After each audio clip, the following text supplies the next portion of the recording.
Hello guys, welcome back to back bench coders. మనం ముందు వీడియోలో సిఎస్ఎస్ పొజిషనింగ్ గురించి తెలుసుకున్నాం కదా. అలానే ఈరోజు వీడియోలో మనం అసలు రెస్పాన్సివ్ వెబ్సైట్స్ని ఎలా క్రియేట్ చేస్తాం, రెస్పాన్సివ్ అంటే ఏంటి, ఇలాంటివన్నీ ఈరోజు వీడియోలో తెలుసుకుంటాం. సరేనా? ముందు వీడియో ఒకళ్ళు మిస్ అయ్యి ఉంటే డిస్క్రిప్షన్లో లింక్ పెడతా, వెళ్ళి చెక్ చేయండి. ఇంకా ప్రీవియస్ వీడియో క్విజ్ ఆన్సర్ కూడా ఈ వీడియో స్టార్టింగ్లోనే పెడతా. సరేనా? ఈరోజు మన టాపిక్లో వెళ్ళిపోతే, నార్మల్గా రెస్పాన్సివ్ వెబ్సైట్ అంటే మనం తయారు చేసే వెబ్సైట్, అదే ఇప్పుడు మనం క్రియేట్ చేస్తున్న వెబ్సైట్ మనం ల్యాప్టాప్ సైజ్ తగినట్టుగా చేస్తుంటాం అనమాట. అంటే 200 పిక్సెల్స్ ఇంత బాక్స్ ఉండాలి, కంటైనర్ ఇంత ఉండాలి, ఇలా చేస్తుంటాం కదా. ఇదే వెబ్సైట్ మన ల్యాప్టాప్లో చూసినంత వరకు బాగానే ఉంటుందన్నమాట.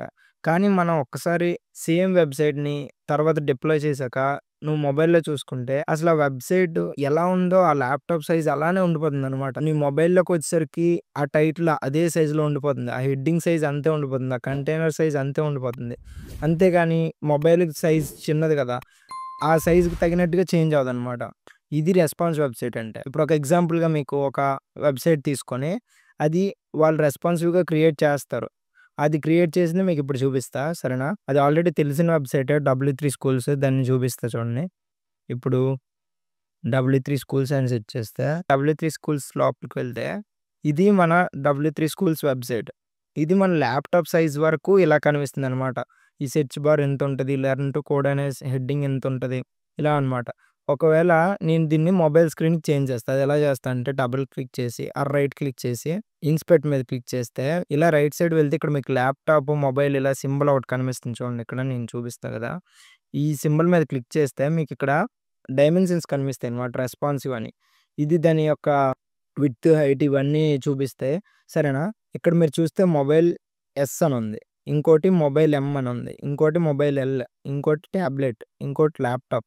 ఇలా డిఫరెంట్ సైజెస్ కదా. మన మొబైల్ ఒక సైజ్ ఉంటది. ట్యాబ్స్ ఒక స్క్రీన్ ఉంటుంది. ల్యాప్‌టాప్ ఒక స్క్రీన్ సైజ్ ఉంటుంది. ఇలా డిఫరెంట్ సైజెస్ ఉంటాయి. ఆ డిఫరెంట్ సైజెస్‌కి మనం ఒకేసారి వెబ్‌సైట్ క్రియేట్ చేయాలి. ఇప్పుడు మనం ఇది ల్యాప్‌టాప్ మీద క్లిక్ చేస్తే ఇది ల్యాప్‌టాప్ సైజ్ అనమాట. ఇలా ల్యాప్‌టాప్‌లో ఇవన్నీ ఈ సైజ్‌లో ఆళ్ళు పెట్టారనమాట. అదే నువ్వు టాబ్లెట్ సైజ్‌కొస్తే టాబ్లెట్ అని క్లిక్ చేసా. ఇప్పుడు సైజ్ చిన్నదయిందనమాట స్క్రీన్. ఈ వెబ్‌సైట్ నువ్వు టాబ్లెట్‌లో ఓపెన్ చేస్తే సేమ్ ఇలా వస్తదనమాట. ఇంకోటేంటంటే ఇప్పుడు మొబైల్‌లోకి వెళ్తే మొబైల్ మన ఫోన్ ఇలానే ఉంటుంది కదా. చూసారా? ఇందాకల ల్యాప్‌టాప్ సైజ్‌లో ఉండేది వెబ్‌సైట్. ఇప్పుడు మనకి మొబైల్ సైజ్‌కొచ్చేసాయి. ఈ మొబైల్ సైజ్‌కొచ్చినప్పుడు ఈ వెబ్‌సైట్ ఇంత నీట్‌గా కనిపిస్తుంది. అదే నువ్వు రెస్పాన్సివ్ వాడకపోతే ఆ వెబ్‌సైట్ ఎంత సైజ్ ఉందో అలానే ఉండి, ఇలా నువ్వు ష్రింక్ చేస్తున్న కొద్దీ ఏం చేంజ్ అవ్వదు. అది ఏ సైజ్‌లో ఉండేది అదే ఉండేది. నువ్వు ఈ కార్నర్‌లో ఏ ఐటెమ్స్ ఉన్నాయో అవి అలా కనిపిస్తాయి అంతే.